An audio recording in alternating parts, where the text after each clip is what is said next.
Wonderful. Okay, thanks everyone for attending the second annual evaluation town hall this evening. For those of you that don't know me, my name is Elton Davidge. I'm currently serving my 5th year as president and 7th year on the board with SPMHA. As you can see from the agenda on your screen, there's quite a lot of material to cover this evening. Before we jump into things this evening, I'm going to ask Brad to bring a poll up. On your screen, you should be able to see a summary of the divisions that we offer in SPMHA. I'd ask that you please select the division or divisions in which you have a child registered. This gives us an idea of our audience tonight.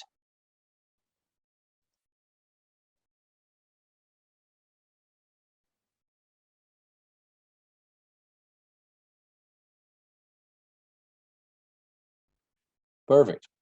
The intent of this evening is to provide a high-level, consistent message regarding SPMHA's evaluation process for the 2022-2023 season. It is being recorded for those that miss it or for those that wish to go back and review it. For a more in-depth dive into the process, I invite you all to review our Player Evaluation Policies and Procedures Manual, which is located in the Forms and Policies section of the SPMHA website underneath the Administration tab. Brad, are we able to put a link in the chat for everyone so if they want to follow along? Yeah, I'll dig that up. Okay. So Brad will post a link to the document in the chat. Tonight, several of our board members will be going through the need to know information. We're going to keep it quite high level this evening. We'll also highlight any changes that have been implemented this year. Should you have a question, we are not in the webinar function this time, as we could tell there. So Brad, do you just want to talk about how somebody could ask a question or they can wait until the Q&A? Yeah, I mean, you can either throw questions into the chat or I'm also going to add, see if it actually fires up here. This one here. Yeah, you'll be able to ask a question by accessing the address at the top of your screen, slides.app.goo.gl, blah, blah, blah. You can post questions there and then we'll be able to read them through as we go. So there's a lot of content for us to get through. So fire your questions in there and we can answer them all in the Q&A session. Perfect. Our goal is to get through this in 60 minutes or less. Just to catch up, Brad, you want to post the poll results really quickly for me? Look at that. So it's great to see representation from all of our divisions. I will note, you do see about 23% of the people in this poll that have a child in U7 or Discovery. Just for those of you that are in U7 major, your child is not technically going through evaluations. The process of time trials is strictly for the creation of balanced teams in the U7 major division. Players will not be tiered and results will not be shared. But I do encourage you to be positive with your children and to remove any stress associated with the timing skates. You're going to have plenty of time for that in future years. I invite you to stay and listen so that you might have a better idea of what to expect next year. And once this meeting is over, go enjoy the last season of Timbits hockey. U7 is an opportunity to meet new players, learn from new coaches, make new friends, embrace the concept and focus on getting as much enjoyment as you can from going to the rink. Next slide, please. So like I did last year, before we actually get into evaluation, the process, because I have your attention, I'm just going to take a couple of minutes to discuss development and remind everyone of our focus on player and coach development in SPMHA. So SPMHA, again, will be offering a multitude of player and goalie development opportunities and partnerships this season. All of these offerings are now posted on our website for registration, which you can go to right now if you'd like to look. Select the development tab and select in-season development. For our Discovery and U7 members, we're happy to once again partner with Sherwood Park Skating Club. Under the guidance of Wanda McKinnon, SPSC will offer 3 weekly power skating sessions targeted at this age group with priority given to SPMHA registrants. Sherwood Park Skating Club handles all the registration through the website, and it is their ice and their instructors. And these sessions actually begin next week. So be sure to register soon if you're looking to provide your child with more work on their skating before the season begins. This year, we will be offering a new breakfast club option. This camp will be offered to U9 and U11 players of all abilities and will provide stick handling, puck skills, and technical skating instructions. Sessions will make use of the SPMHA development equipment where needed, and these skates will take place at 7 a.m. on Tuesday mornings. For those that would like to continue improving their skating fundamentals, we have partnered again with Brittany Miller from Miller Power Skating, who will be running 2 morning sessions this year. Brittany is a highly motivated master power skating instructor with over 13 years of experience with both male and female athletes, ranging from minor hockey through to junior hockey and our own Sherwood Park Crusaders up to the professional level in the NHL. The U9 and U11 age groups will run on Wednesday mornings, while the U13 and U15 age groups will run on Friday mornings. We will also continue to offer a morning Power Edge Pro Camp on Tuesdays. PEP is a high skill agility training system and is designed for players who want to focus on increasing their puck control and agility at top speed. These camps are appropriate for players in U11 through U15, and the sessions will be led by our level 3 certified PEP instructors, who will group similarly skilled players, allowing participants to work through repetitions at a pace that builds confidence and is appropriate for their abilities. As always, we're happy to have Curtis Muka back to work with our goaltenders in 2 weekly sessions. Curtis is the Director of Goalie Development at Vimy Ridge Academy in Edmonton, as well as the Goalie Development Coach of the Edmonton Oil Kings in the WHL. He will provide exceptional instruction and challenge our netminders. These camps will take place on Thursday evenings. And for those of you who might have a kid in the house that's interested in trying the goaltender position, our Goalie Development Director, Kevin, will be working to organize several try goalie events this year. SPMHA will provide ice, gear, and instruction at no cost, just to give the kids a chance to get out and get in the pipes. Again, all of these camps are available for registration on our website, and the Sherwood Park Skating Club begins next week, and the SPMHA camps begin the week of October 4th. Next slide. We're proud again to continue our SPMHA Coach Mentorship Program this year. For those coaches on this call, I encourage you to review our program overview on our website under the Coaches tab. Our Coach Development Director, Nick Phelan, will be taking applications for coach mentors and mentees over the course of the coming weeks, and he will be working with our hockey operations group to pair mentors and mentees to work together this season.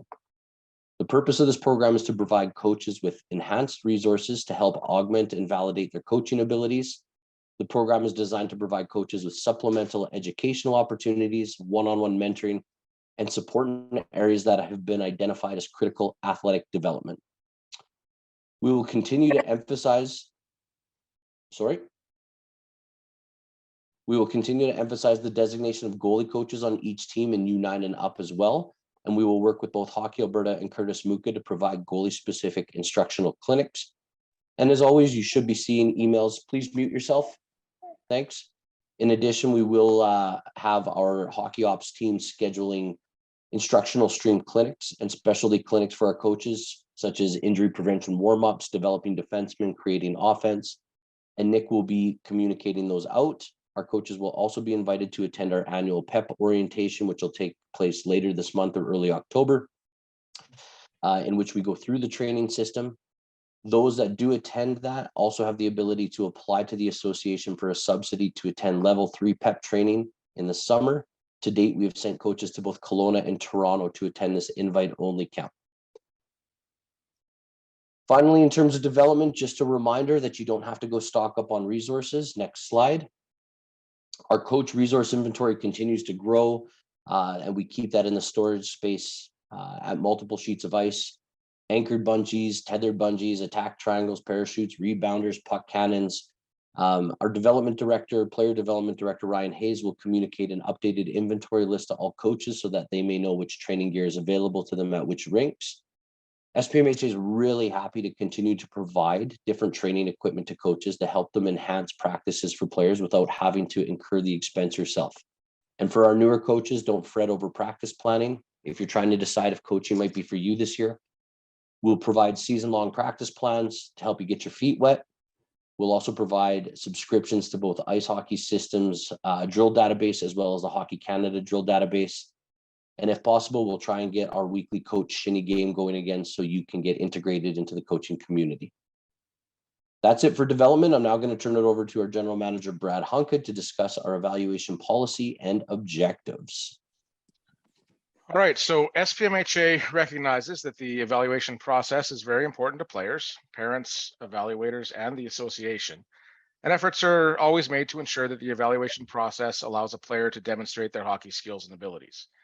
The SPMHA evaluation's procedures are to be applied in accordance with the policy outlined in our SPMHA evaluation procedure manual that's linked in the chat.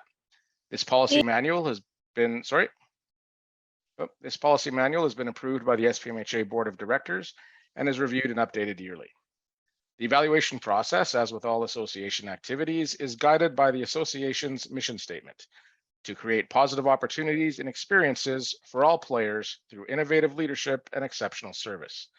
The objectives of the evaluation process are to form balanced and competitive teams within each applicable divisional category and tier where the athletes can develop and participate equitably, to ensure that players have reasonable opportunity to be placed on a team appropriate to their skill level as determined through the on-ice evaluations, to provide a fair and impartial assessment of a player's total hockey skills during the time trial and scrimmage sessions, while noting that it is difficult to eliminate all subjectivity or previous coach-player experiences. The selection process will attempt to only reflect on-ice performance during the evaluation period. The selection criteria developed for each age category will be consistent for all players at that level. All evaluations will be documented to ensure consistency in the evaluation process. And all attempts and efforts will be made to ensure that the evaluation process is impartial and unbiased. The evaluation process is intended to be fair to all players and as impartial and transparent as reasonably possible. Under absolutely no circumstances will a parent be permitted to evaluate their own child. All efforts are made to avoid a parent evaluating in an age category, tier, or position in which their evaluation score may influence the placement of their child. Should the unlikely situation occur in which a parent is in a position to evaluate their own child and they do so, those results will be immediately removed by the divisional director. Furthermore, that parent's evaluation results for all other players will be reviewed and considered for removal at the discretion of the evaluation committee. The SPMHA evaluations manual is currently posted at the association website so that all parents and players are able to understand the evaluation process. The VP of Hockey Operations, Tim Lancaster, the divisional VPs, the division directors, and the divisional directors will be available to any parent that has questions about the evaluation process. Information regarding initial skating sessions, including pre-evaluation skates, time trials, or evaluation games, will be communicated via email by your division director. All future information regarding player movement will be made available via TeamSnap and or through the SPMHA website. Players will receive an email via TeamSnap indicating that player movement is complete, and the results will be posted on the SPMHA website after that. It is the responsibility of the parents and players to check the website for information regarding group, skate time, location, and jersey color if necessary. Please make sure you check all of the groups in your player's division for your player's next scheduled time. I'll now turn it over to our U9 Division Director, Chris Tremblay, to discuss the time trial process.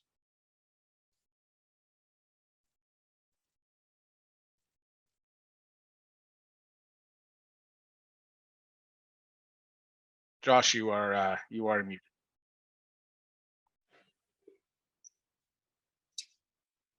Sorry, I was muted. Everyone hear me? Yes. The U9, U11, and U13 divisions will utilize time trials to determine a player's placement for evaluation games. SPMHA Hockey Ops has determined a selection of drills for each division that tests a range of age-appropriate individual hockey skills. The drills are based on Hockey Canada's defined core skills at each group as it pertains to its long-term player development model. The drills are then tested for their ability to create appropriate separation between skill groups and adjusted accordingly. These drills are located on page 28 of the evaluation manual for your reference, which can be found on the SPMHA website. On evaluation day, station leads will provide the group with one demonstration of the drill. Players are required to pay attention and watch to ensure that they understand the drill. New this year, players will only get 2 attempts to complete each drill. The purpose of this change is to eliminate any potential subjectivity that is involved in determining a disqualified run. The best of the 2 attempts for each drill will be used for their final score. If a player falls during an attempt, they will get up and finish the drill. A disqualification will only be assessed if the drill pattern is not completed properly. The puck must go around the outside of the flags when completing the continuous crossovers, forward weave, agility transition, agility drills. If the puck does not go around the flags, that attempt will be disqualified. In the case that a player is disqualified or unable to complete the drill pattern properly on both attempts, they will be assigned a score equal to the lowest completed score for all players for that respective drill in that respective session. This would only be applied in the case where the player does not have a completed attempt. If they were to have a completed attempt, even with a fall or a lost puck, that score would still be used. In terms of your child's placement into time trial groups, we focus on efficiency of ice usage. So the divisional directors will group together players for time trials with roughly similar skills based on the matrix determined by the player's tiering placement in previous seasons. The U7, so from last year, will use their time if you were in U7 major. This grouping does not have an effect on their placement for evaluation games or final tiering placement. The time trial skates result in the first real separation of players in a division.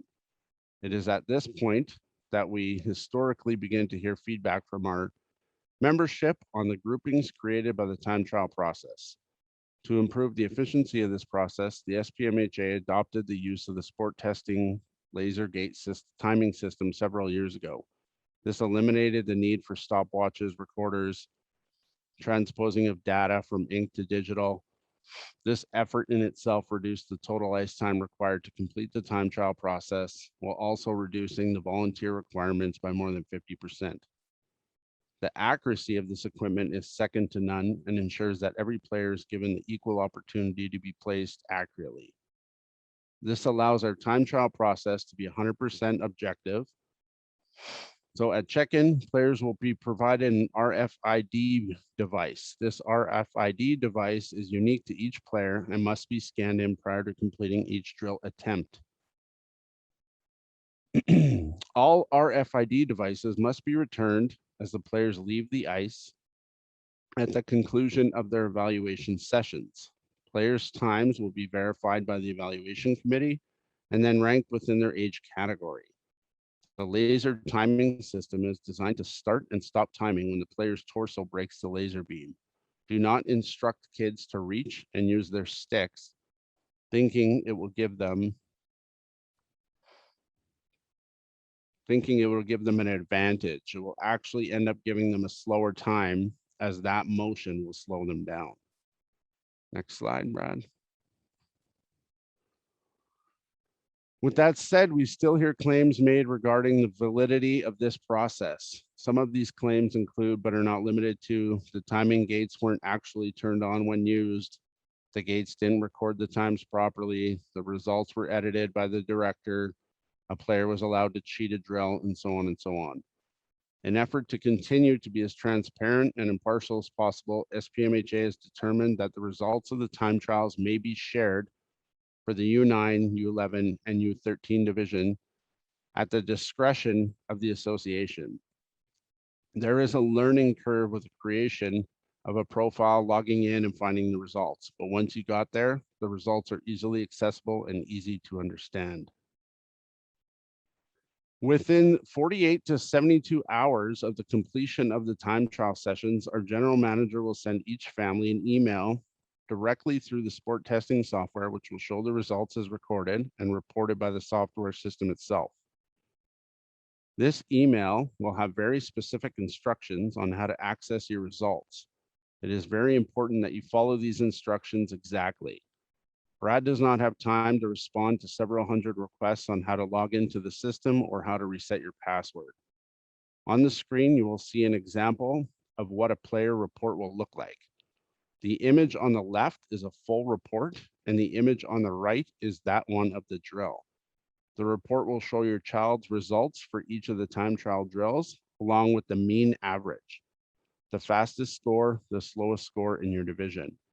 It will not provide a relative ranking in your division. The divisional director will be provided these same results, and the initial groupings for evaluation games will be created as outlined. It is important to note that the average score is not the middle of the group. Given historical data, the average score will be below the middle of the group. We do not send out results immediately to follow for potential dispute. We send them out to adhere to our goal of transparency. Now, a couple extra additional notes.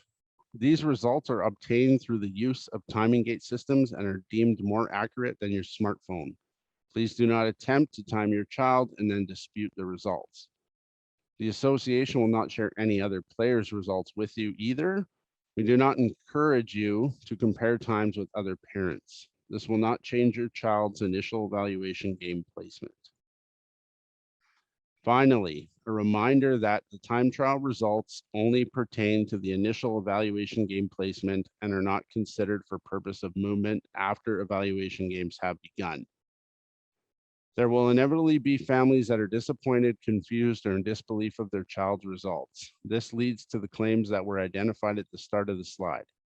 SPMHA wants to remind you that every year, some players have difficult days at time trials. The game evaluation process is designed for a player to play their way into an appropriate division. If your child is placed lower than expected after time trials, it is your responsibility to remind them that those results are now behind them and that the game evaluations are all that matters moving forward in terms of player movement. Do not reach out to the directors and request grouping movements after time trials. These requests will not be considered. Next slide. Last year, the isolated forward and backwards sprints were replaced with a backwards lightning drill. This combines the Hockey Canada core skills of forward and backwards skating, along with a backwards start and two-leg backwards stop transition.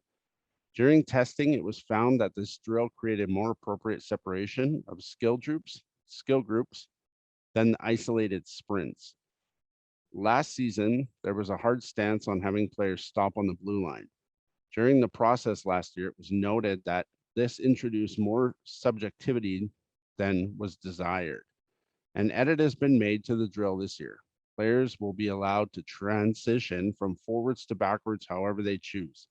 This requirement is that they touch the blue line during the transition within the designated space. Pivot, stop, do whatever you choose. I will now turn it over to our VP of Junior Divisions, Joshua Moore, to discuss evaluation game models, placement, and movement. Thanks, Chris. Our evaluation games introduce subjective scoring into the evaluation process. This includes evaluating a player's game understanding and compete, in addition to their hockey skills, skating ability, and checking skills. For better understanding of the game evaluation metrics and weights, please reference page 29 of the evaluation manual. Each gameplay model has a target number of players on the roster. However, it should be noted that if we have either too many or not enough players to make equal teams, that we reserve the right to have smaller or larger teams than ideal. There are three models that we're going to follow again this year: the U9 half ice free flow game model, the U11 full ice free flow game model, and then U13 through 18 will be the standard game model. If you can move to the next slide, please, Brad. In U9, we'll be using the half ice free flow game model. Evaluation teams will be created with the desired roster size of 16 players. Normally a team would have 18 players. However, we're going to have no goalies at this age group because we don't evaluate goalies in the U9 level. The format will still be 4-on-4 with no designated positions. Shifts will run approximately 90 seconds. At the horn, players will change, new lines will come on, just like in a normal gameplay scenario for U9. The rules of gameplay will follow the Hockey Alberta Intro to Hockey half ice gameplay model, and evaluation games will use the EFHL's mandated 3 feet by 4 feet nets instead of the 4 by 6 nets, and shooter toolers instead of goaltenders. In U11, just like last year, we're going to be doing the full ice free flow game model. This really is intended to help players transition from U9, where they played half ice, to the U11 game where they play full ice. Each team will be smaller of roster size, consisting of 10 players and 1 goalie. Each game will feature 2-minute halves with 1-minute shifts, not 90 seconds, as we did previously last year. We learned that 90 seconds is just too long. There'll be 1-minute shifts at the horn, just like in U9. Leave the puck where it is, go collect it and keep the game flowing. The format will be 5-on-5, and all players will be asked to rotate through positions through the game, giving each player the same amount of gameplay while playing every other second shift. The rules of the gameplay will be modified to maintain flow of the game and limit stoppages. This includes no offsides, no icing, no face-offs, except to start each half. Egregious infractions will be noted by the on-ice official and result in a play it live penalty shot with chasers. In a situation in which whistle would occur, goalie covers the puck, goal is scored, etc., players on the attacking team will exit the zone and the game would continue. On the buzzer, again, the puck is left and players exit the ice and new line entering is play the puck live. In U13 through 18, we'll be using the standard game model. Evaluation teams would be built based off of desired roster sizes of 15. Again, if there's too many or not a few registrants, that may change, but it would include 9 forwards and 6 defense, along with a goalie. These teams will participate in the standard 60-minute full ice game. The format is 5-on-5, which players will be evaluated respective of the desired position. Brad, if you can go to the next one, please. So new as of last year,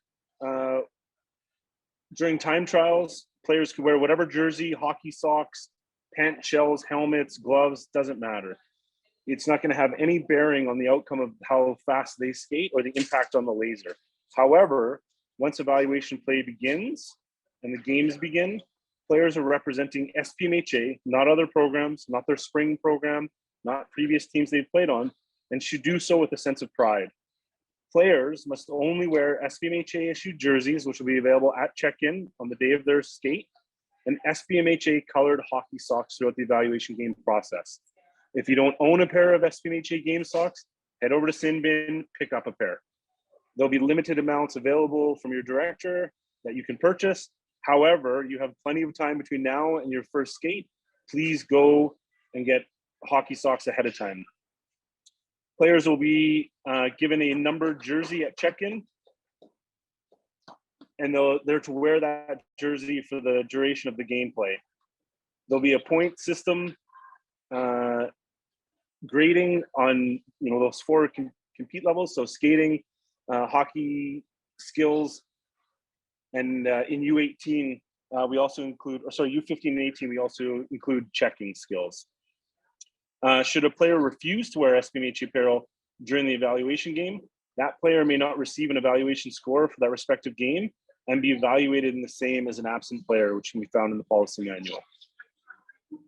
Next slide, please, Ben. As far as U9 and U11 placement, the initial placement of players for the purpose of evaluations is to promote movement of players between groups, depending on game performance. These groups are not defined tiers. In both U9 and 11, after time trials, players will be ranked amongst their age category based on a weighting cumulative score. Divisional directors will utilize this ranking to ladder players onto evaluation teams. Initial placement for those evaluations being treated objective and not open to appeal.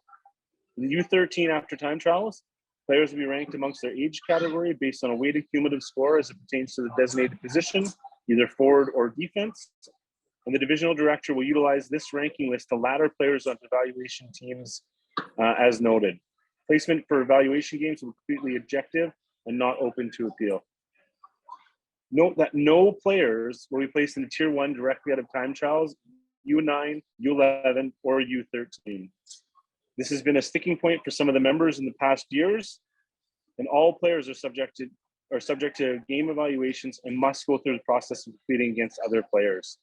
In U15 and 18, players will be grouped initially into checking or non-checking groups based on preference indicated at registration. These groups are then split into balanced parity teams considering player position and prior season placement to begin gameplay evaluation. The number of evaluation games can fluctuate based on the availability of ice and number of registrants. After each defined round of games, player evaluation scores will be tabulated and player movement will occur between groups as noted in the player movement diagram on pages 13, 14, and 15 of the manual. A reminder that these diagrams could change depending on the number of players or teams in each division. Note that players may move up or down depending on the evaluation results. As a note, injured, sick, or absent players will be assigned subject to Article 2.16 of the manual. I will now turn it over to Todd Pettinger, the U18 Divisional Director, to discuss evaluators. Thanks, Josh. So evaluators selected for SPMHA evaluations are those who have an appropriate background to effectively evaluate player skills and performance. Preferable background characteristics that we're looking for can include, but aren't limited necessarily to, experience with player evaluation and performance systems, suitable background in hockey, either as a player or as a coach, knowledgeable people that are not stakeholders in the division being evaluated, players or coaches from other levels of hockey programs, and a willingness to evaluate players in categories in which they do not have a child registered. Now, as much as possible, SPMHA division directors try to maintain the consistency of evaluators for a given age group or division. This continuity ensures that the players are being observed by a group of evaluators who have a benchmark for performance and knowledge of the overall ability of the group that they're observing. All evaluation games shall utilize a minimum of 4 evaluators when available. The association will make every effort to utilize evaluators without children in the division being evaluated, but should this be unavailable for any reason, the evaluation committee will make every effort to ensure that the evaluators utilized are unbiased and unrelated to the players being evaluated. At no point will any parent be allowed to evaluate their own child. For goaltenders, a minimum of 50% of goalie evaluators will be third party. No volunteer with a skater or goalie in that age group will be permitted to evaluate. Volunteers will need to attend training beforehand and will be reviewed to ensure proper qualifications. On-ice volunteers will be required to have coaching experience and qualifications within SPMHA. In terms of evaluator training, all selected evaluators are required to make themselves familiar with the SPMHA Evaluator's Guide. This guide will outline the required procedures, criteria, and scoring methods, along with instructions on how to access Team Genius evaluation software used for the game evaluations. Aside from that, SPMHA also hosts a yearly evaluator information session in order to review the evaluation processes and to help answer any questions that the evaluators will have. The date for this season's session will be announced shortly. In addition, all SPMHA evaluators will be expected to review and acknowledge the SPMHA Evaluator Code of Conduct form prior to evaluating any sessions. The Code of Conduct form, along with the complete evaluation policy, can be found on the SPMHA website under the Administration Forms and Policies drop-down menu. In addition, SPMHA uses Team Genius player evaluation software for aggregating our game evaluation scores. This software allows for real-time aggregation of scores and eliminates the need for paper evaluation scoring and data entry. The system has been in place for several seasons and allows division directors to easily view, compare, and contrast scores and comments made during the evaluation process. If necessary, removing an evaluator's rankings for a single or entire series of evaluation games is much easier than the manual recalculation that was in place prior to using Team Genius. We've experienced several enhancements to the Team Genius software this year, including a very important audit feature that allows the SPMHA Team Genius Master Administrator to review all scores from each division and also to see if any scores or comments were altered for any player throughout the entire evaluation process. We believe this feature adds to the integrity of the process that we already have in place. There have been very few times that alteration of player scores have been required in the Team Genius system in past seasons, but should a player's jersey be changed midway through an evaluation session, or we have human error during the input of player names and numbers that are made, those changes to the Team Genius scores or the player's number are then tracked and comments can be added by the division director in order to explain the reason for the entry change. The last topic I wanted to touch on very briefly was the use of third-party independent evaluators. Each season, the majority of complaints fielded by your executive surrounds player placement within the divisions. We understand that parents of children in this great game are understandably passionate about their player having the best experience possible. And when there's a perception that their child has been mistiered, the question inevitably comes up, why doesn't SPMHA utilize third-party evaluation in their grading process? The executive has debated this topic extensively every single year that I've been a board member here. And in the end, there's several reasons independent evaluators are not used. First and foremost, the cost for SPMHA to hire a panel of independent evaluators has been estimated several times over the years. And it's not just a few bucks that could be absorbed easily by a small fee increase. Either the players would end up receiving a single evaluation session with a modest increase in registration fees, or the players would receive a sufficient number of evaluation sessions with an increase of approximately anywhere from $75 to $150 per player. This is not a small increase that can be absorbed by the association and would have to be directly placed into player increased fees. Each year, in addition to that, SPMHA converses with a multitude of other minor hockey associations, both within our league and across the province. One of the consistent themes that we've experienced in these conversations is regardless of who is completing the subjective evaluation piece, there are still concerns brought forth from parents who end up disagreeing with the ultimate placement of their child when utilizing these third-party evaluations. Now, we've seen some quotes from some organizations as little as $25 for 3 games. At this rate, how many evaluators are coming out and what quality of evaluations are you getting?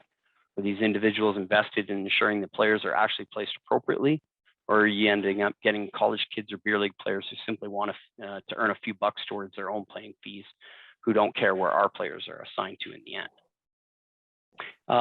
We've also had other associations who have used third-party independent evaluators tell us that they've confirmed proof that third-party evaluators in the past have shared results with non-sanctioned teams, and that has actually led to some of their higher-end talent players being recruited away from that association. So these are some, not all obviously, but some of the reasons why we've not gone down the path of independent third-party evaluations.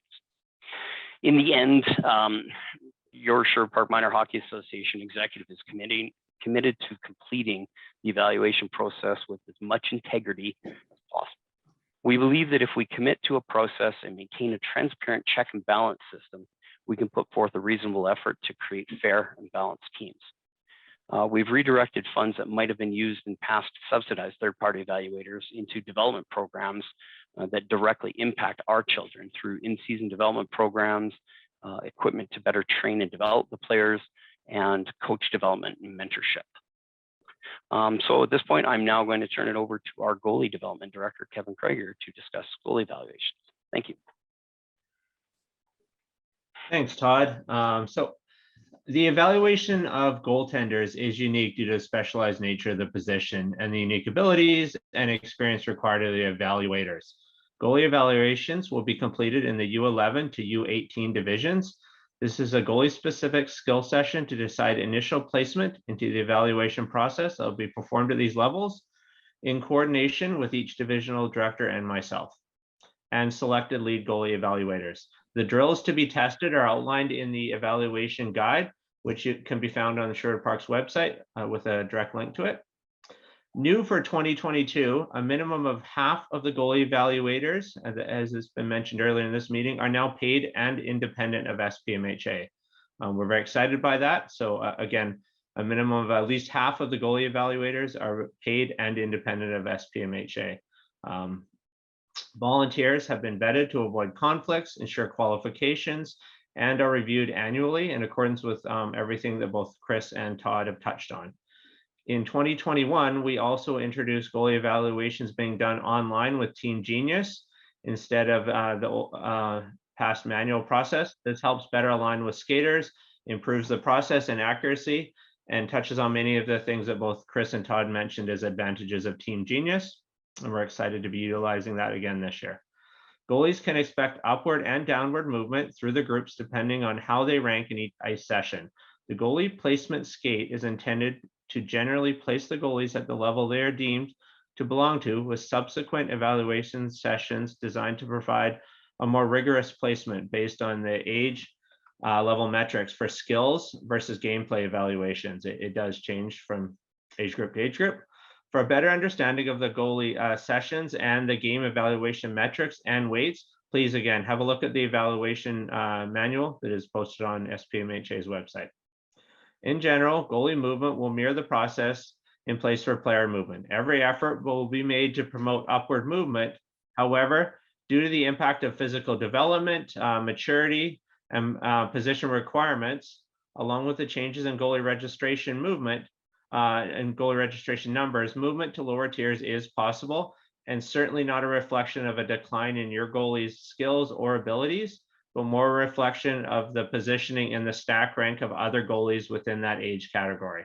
This becomes very apparent and prominent in U13 and U15 age groups, with physical development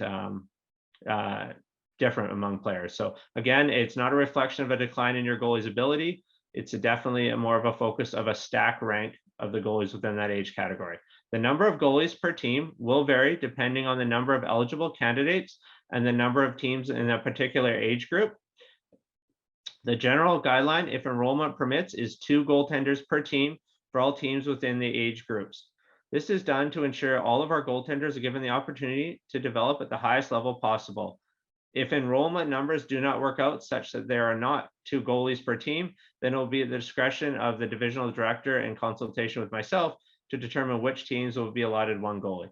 It is important to note that goalie shortages for any division may skew the overall placement process. And next slide, Brad.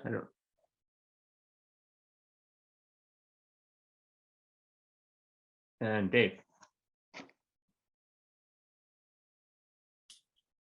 Sorry. Just trying to answer some questions. Can you hear me? Yes, you bet you we can. Excellent, thanks.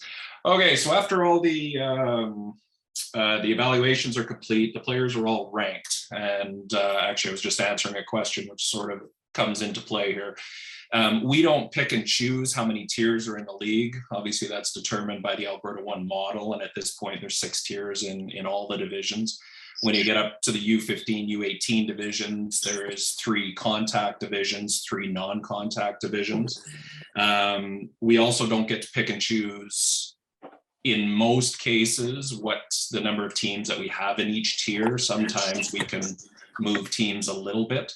But for example, in the U13 division, currently we're looking at 12 teams, and the Alberta 1 model would dictate 2 teams in each of the tiers. So 2 tier 1s, 2 tier 2s, 2 tier 3s, so on. What we do have some control over is the number of players that we place on each team. And of course, we want to make sure that each team is full and fully functional, so that they've got enough players to get them through the season, but not so many that they're not developing as the season goes on. So following the evaluation process, players are ranked based on those evaluation scores, and then they are laddered or a ladder draft into their team placement. At the U13 and up level, that initial ranking of the players based on their grading scores is positional. So forwards are ranked against forwards, defense are ranked against defense. So we do start working at that positional play. And once those teams are laddered out, head coaches are selected, and we move on to the next phase of the grading process, where we run parity games between the teams, or between teams in a tier where there's more than 1 team. So if we have 2 tier 3 teams, those teams will play a parity game just to make sure that those teams are relatively equal. The head coaches will watch, and afterwards it'll be discussed with the divisional directors if any changes need to be made between the same tier to try to make those teams more balanced. And that gets us to the point where our teams are together. At that parity game process, no players are moved up or down. At that point, they're locked into their tiers that they'll be staying in. Any potential moves at that point would be discussed with the divisional director and the respective VP. At the U13, U15, U18 level, we do give the coach, because there is a very gray area when you get into that last pick. They do have some option to pick the last player that joins their team by position. But again, it's a very nominal choice. One very important thing that I think parents need to be made aware of is that throughout, we do not have a policy where you cannot make a lesser tier or the same tier that you made in the previous year. So that's a fallacy if anybody's ever told you that your player must move up a tier or will never drop a tier. It does happen on occasion. It is rare, but it does happen on occasion, and there is no guarantee that your player does play in the same tier. Now, I can say historically, I've been on the board 15 years and I've looked at all the data. Most players, if they're moving into their second year in a division, will move up at least one tier. Some will move up 2 tiers. It's rare to see a player move more than once, but it does happen on a very rare occasion. Players that are moving up a division, majority will either stay in the same tier or actually drop a tier. So if you're a tier 3 U13 and you're moving up to U15, most of those players will either end up in tier 3 or tier non-checking tier 1, also tier 4, and they'll actually move down a division. So historically, again, that's just historical data based on years of watching players move up. Next slide there, Brad.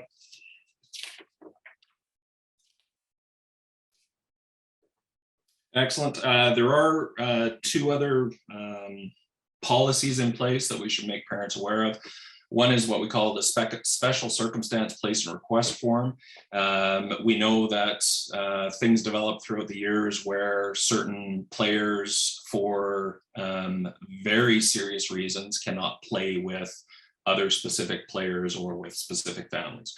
So this is not meant to be used because you just don't like that coach or this kid really is not a lot of fun in the dressing room. It is meant for those special, extremely serious circumstances, such as if there's any sort of legal protection orders in place, any prior documented conflicts between parents and other players, that it would be in everybody's best interest that they do not play on the same team.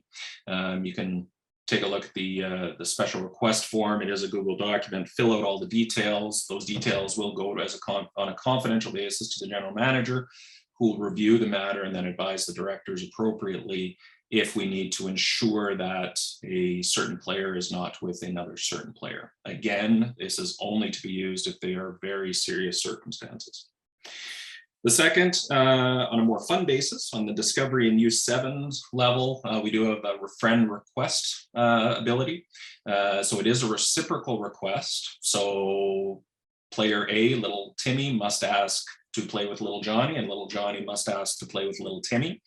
In the past, in the days beyond, parents figured out that, well, if Timmy asked to play with Johnny and Johnny asked to play with Billy and Billy asked to play with Sammy, you could end up with everybody on the same team. So now it is a very specific reciprocal. So you have the ability to make sure that your player is on the same team with at least one friend, provided that they do reciprocate the request. Again, the details on the Google document that you can make those requests is on the SPMHA website. Next slide there, Bradley. Kings releases. So especially at the U15, U18 division, more so at the U18, usually doesn't impact us at the 13 division. We do have to deal with Kings releases as they come down and are cut. At the U13 division, typically all those releases are done prior to our evaluation starting. So this typically isn't a concern. The U15 division, there is a little bit of impact, and it's more so the U18 division where it can be even right up after teams are almost finalized that we start getting cuts come down from the Kings based on the whole chain reaction from junior teams down to the midget triple, down to the midget double, and pushes everything down, or sorry, U18. We don't penalize the Kings releases as they come down for not being in our evaluations, and we do have a formal policy in place on how those players are dealt with. Our divisional directors do a fantastic job staying in contact with the Kings directors to make sure that we're not losing any players in the shuffle and communicating when players are going to get cut to try to get them in as soon as possible. So for those Kings cuts that do get released before our evaluations even start, they're treated just like regular SPMHA or players that are starting in that evaluation process. They go through the whole process and no other data is used. For players that are released after our evaluations start, but before the final grading game, the directors will insert them into the evaluations, use that evaluation feedback. Plus, if they feel they need to, they'll speak with the SPK or the Kings coaches and also receive additional feedback from them. Players that are released following the SPMHA evaluations, but prior to a predetermined cutoff date that our directors make with the Kings directors, we will use feedback from those coaches to try to make sure that those players are placed in an appropriate tier. And if any players are released after that cutoff date, very late releases, they'll actually be treated as a new registrant to SPMHA and be placed accordingly. So the policies that are in place for those players is how those would be dealt with. And I believe that is everything. And it's Blaine dealing with disciplinary action, I do believe.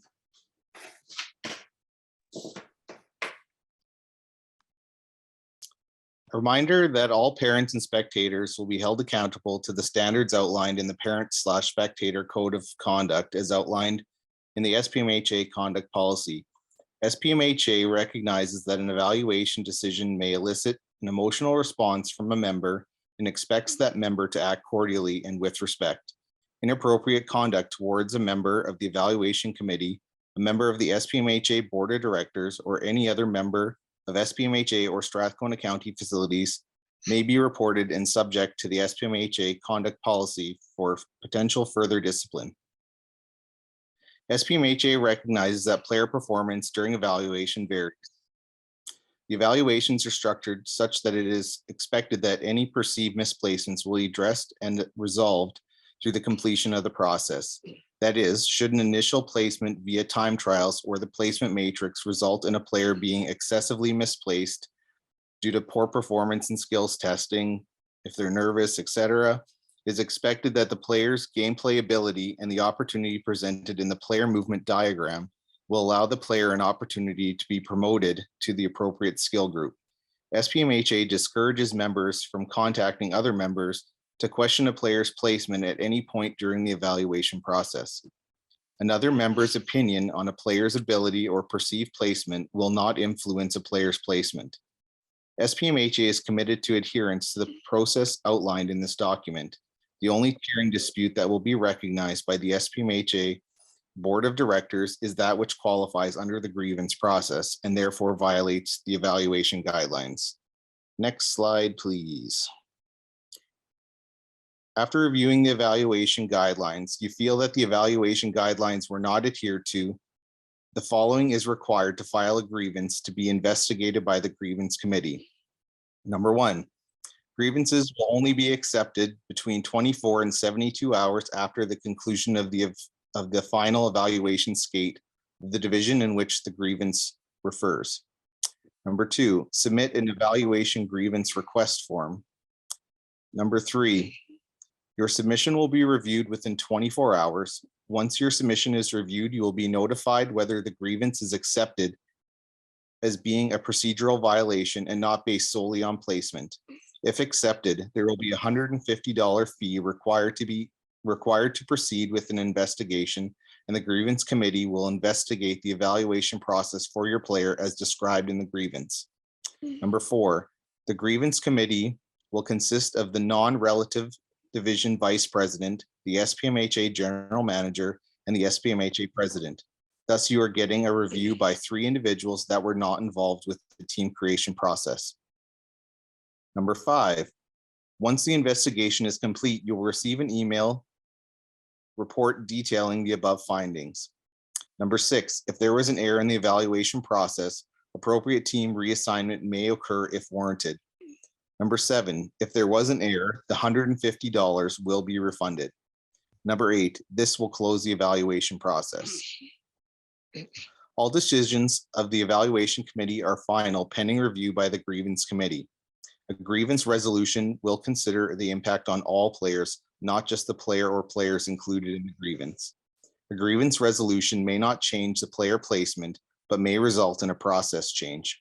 Should a request to move a player be included as part of the proposed resolution, all factors, including team size, Hockey Alberta rules and regulations compliance, and the affiliation ramifications must be considered.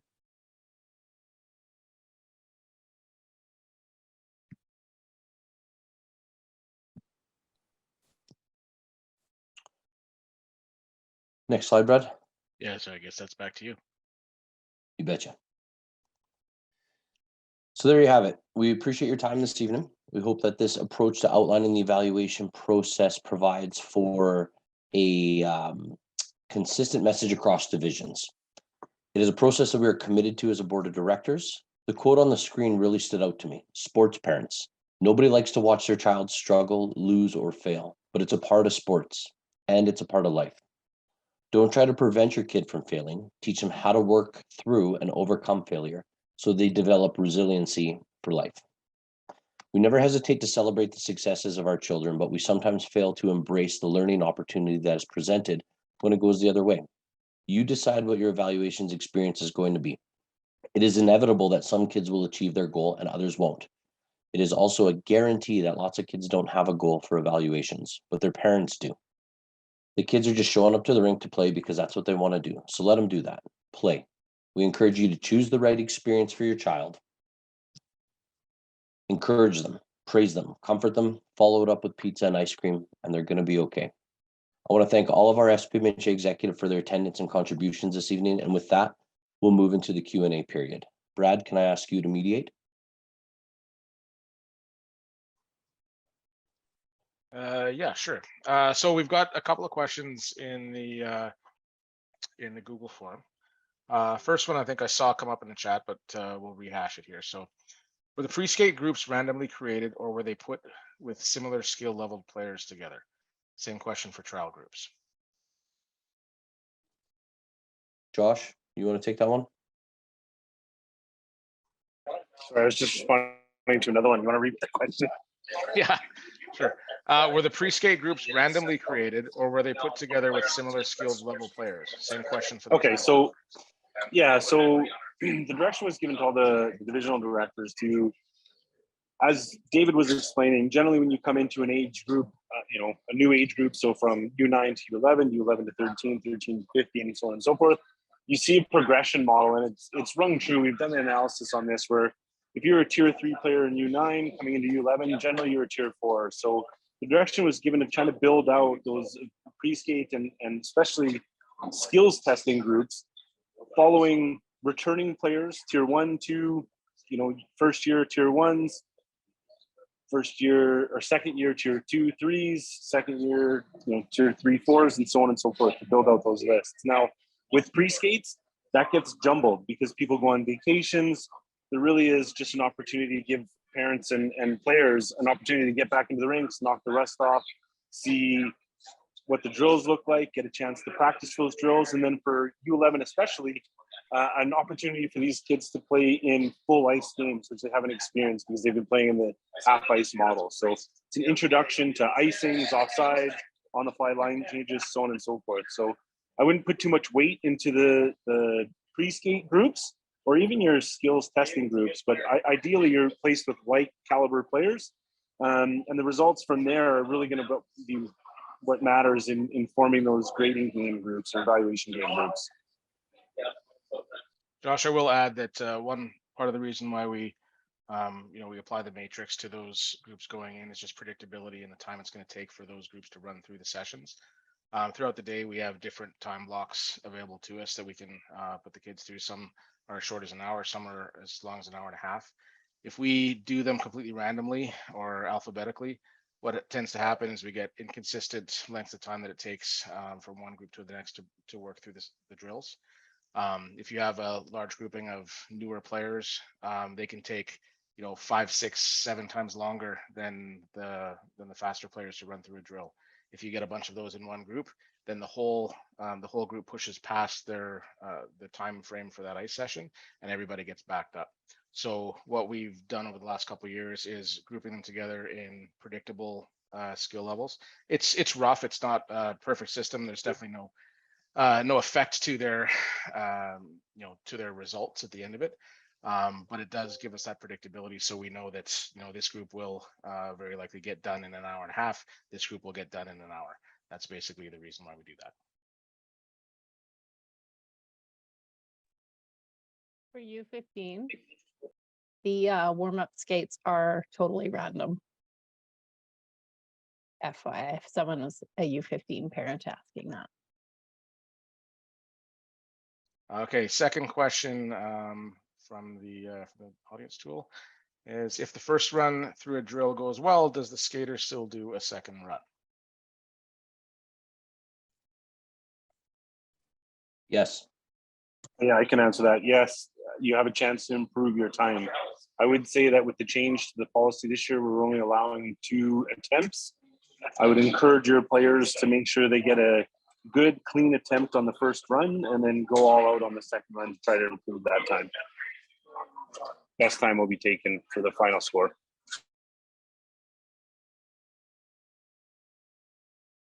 That's the only questions we've got through the link at the top of the screen. I don't know if all the ones on the chat have been addressed. We could probably also, if you put there your is hand just up. a question, Brad, about when evaluation dates and times would be sent out. So a lot of that is going to be dependent for U9, U11. That'll be dependent on the skills testing completion. So U11 runs this Saturday, I believe. Skills testing. U11 skills testing is on Saturday. U13 skills testing is on Sunday. On Sunday, yeah. So this Saturday and Sunday. So I would expect your evaluation game times, dates, locations to be sent out, either Sunday or Monday, depending on if you're U11 or 13. And then for U15, 18, I don't know, Trish or Todd, you guys can comment. Yeah, for U18, the evaluation sessions will be up on the website by the end of this week. I am also looking for the same deadline. September 10th is my deadline to have evaluations on the website. Goalies start on the 11th and players start on the 12th. I just want to make it clear for any U9 parents, some are having issues finding their pre-skate times and evaluation times on TeamSnap. Some of you may have to log out and log back into your TeamSnap to see those, but they are all uploaded. Everything is uploaded all the way up till September 17th.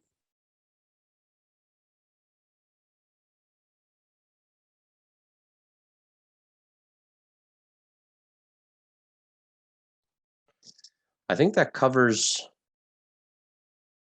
pretty much everything. There's lots of questions about socks. It's our favorite category. If your kid has plain black or white socks, those work.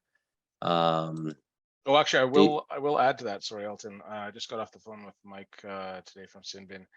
He is planning on being on site with socks. They're actually going to handle point of sale. If anybody comes, shows up and doesn't have socks, they'll be available at the rink. Oh, perfect. There you go. Or if you want to get ahead of the game, head down to Sinbin before that and pick them up beforehand. And David Rowley, the ones you posted, those are the old socks. So if you don't have them, just show up to the rink and they'll get you taken care of.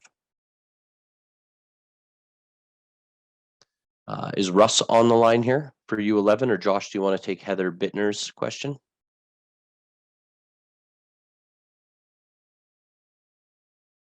Hold on one second.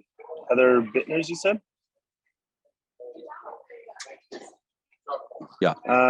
Yeah. So I believe Russ will be breaking those times down in the next day or so. I believe he was trying to get through the pre-skates tonight.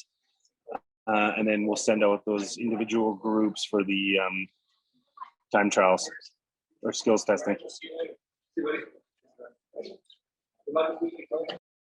So answering the question from Melissa Caldwell, no, there is no goalie evaluations for U9 because they don't have designated goaltenders. Basically, if you if you're a U9 player and want to try goaltender, you'll have that opportunity through the season, but there's no evaluations.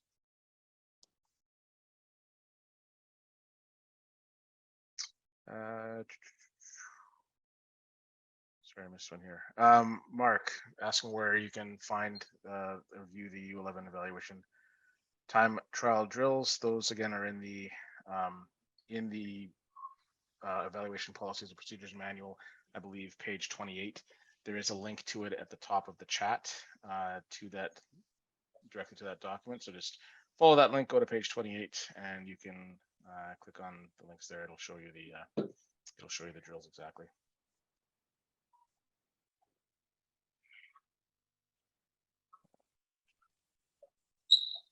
And then just to answer Jacqueline's question or comment about your son never playing hockey, skating about a year ago, I would strongly encourage that your son come out and participate in the skills testing.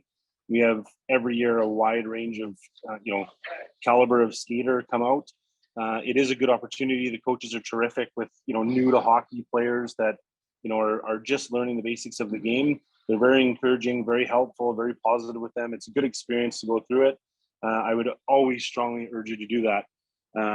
If, however, you strongly feel against that, even though I highly recommend that you do, it's a great positive experience. You can refer to the policy manual for sick and absent players. It's clearly defined there. I think that covers everything. We appreciate everybody attending. Never hesitate to reach out and ask questions. If you have any feedback on this, please feel free to share it. Brad, can you send me just a summary of that poll for the breakdown? I wouldn't mind seeing that. And then other than that, everyone else, have a wonderful night. You can feel free to log off as always with all these calls. Feel free, we'll stick around for a couple minutes if anyone wants to speak a little bit more privately.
Trish, there's a question there for you, 15. You see it? Yeah. What level of U15 does a child start out with no time evaluation? We don't do time evaluations at U15, Michelle. If the child, typically the initial groups are based on last year's placements somewhat to start wherever they played last year.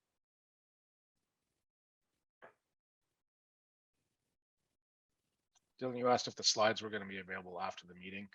I don't think we did that last year.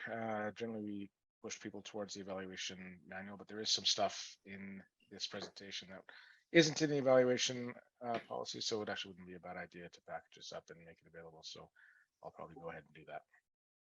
Well, I would suggest that we're going to post the recording of this as well, and you should be able to click through the recording and listen to the commentary that's associated with each slide as well. That might help add some substance. For sure.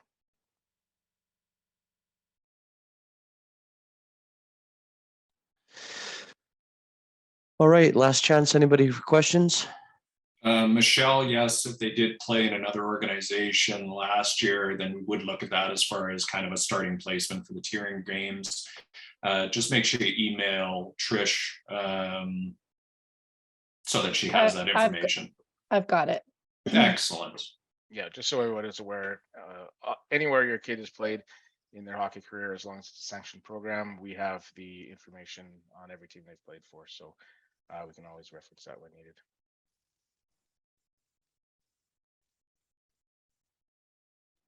Hi, Holly. Yes, the Sox did change. They were updated last year. And again, if you're confused on that, I would probably just wait and show up to time trials. And like Brad said, Mike will be there.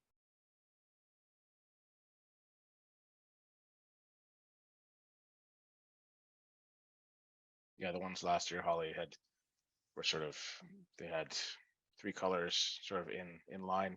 The new ones sort of match the armband of the New Jerseys. So it's a solid color on either side and then a tri-band in the middle.